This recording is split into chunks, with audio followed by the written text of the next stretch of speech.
নমস্কার বন্ধুরা, কেমন আছো সবাই? আশা করি সবাই ভালো আছো, আর আমিও খুব ভালো আছি। আমার আর একটি নতুন ভিডিওতে সবাইকে অনেক স্বাগত। আজকে একটা নতুন রেসিপি নিয়ে তোমাদের কাছে হাজির হয়েছি। পুরো ভিডিওটা দেখার জন্য সবার কাছে অনুরোধ রইল। আজকের রেসিপি চিংড়ি মাছ দিয়ে ফুলকপির রসা। পুরো বাঙালি স্টাইল আজকে আমি রান্নাটা করে দেখাচ্ছি। আমি এখানে ফুলকপির রসা বানানোর জন্য নিয়ে নিয়েছি ফুলকপি, আলু আর মটরশুঁটি, নিয়ে নিয়েছি টমেটো কুচি, নিয়েছি আদা জিরে কাঁচা লঙ্কা বাটা, আর এখানে নিয়ে নিয়েছি চিংড়ি মাছ। এখানে নুন হলুদ দিয়ে আমি আগের থেকে মাখিয়ে রেখেছিলাম। এবারে চিংড়ি মাছটা ভেজে নিচ্ছি। এটা খুব বেশি ভাজবো না, চিংড়ি মাছ খুব বেশি ভাজলে গাওয়ার মতো হয়ে যায়, খেতে ভালো লাগে না।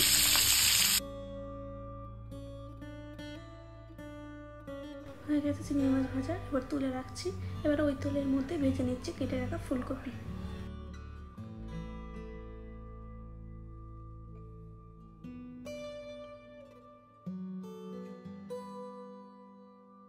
ফুলকপিটা লাল করে ভেজে নিয়েছি। এবারে ওই তেলের মধ্যে আলু ভেজে নিচ্ছি।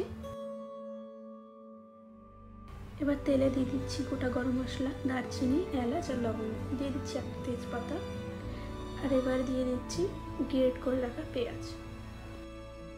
পেঁয়াজটা কিছুক্ষণ ভাজা হয়ে গেলে দিয়ে দেবো এর মধ্যে আদা জিরে আর কাঁচা লঙ্কা বাটা।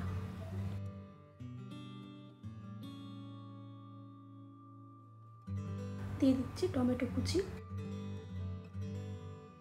আর এবারে দিয়ে দিচ্ছি পরিমাণ মতো নুন, হলুদ, কাশ্মীরি লঙ্কা গুঁড়ো, আর দিয়ে দিচ্ছি এখানে আগের থেকে ফেটানো টক দই। এখানে আমি 2 চামচ মতো টক দই ব্যবহার করেছি।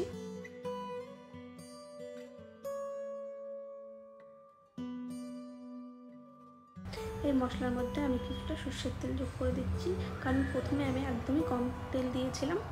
এখানে 3 থেকে 4 চামচ মতো সর্ষের তেল দিলাম। এবারে মশলাটা কিছুক্ষণ কষিয়ে নেওয়ার পরে দিয়ে দিচ্ছি এর মধ্যে মটরশুঁটি।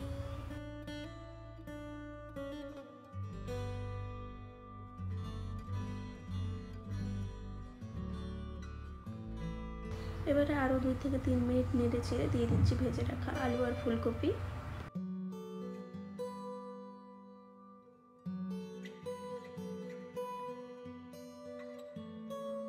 দিয়ে দিচ্ছি ভেজে রাখা চিংড়ি মাছ।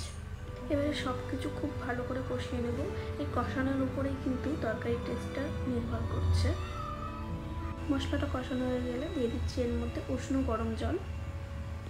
এখানে আমি 2 কাপ মতো জল দিয়েছি, এতে করে আলু ফুলকপিগুলো ভালো করে সিদ্ধ হয়ে যাবে। আর জল দিয়ে আমি কিছুক্ষণের জন্য ঢেকে দিয়েছিলাম।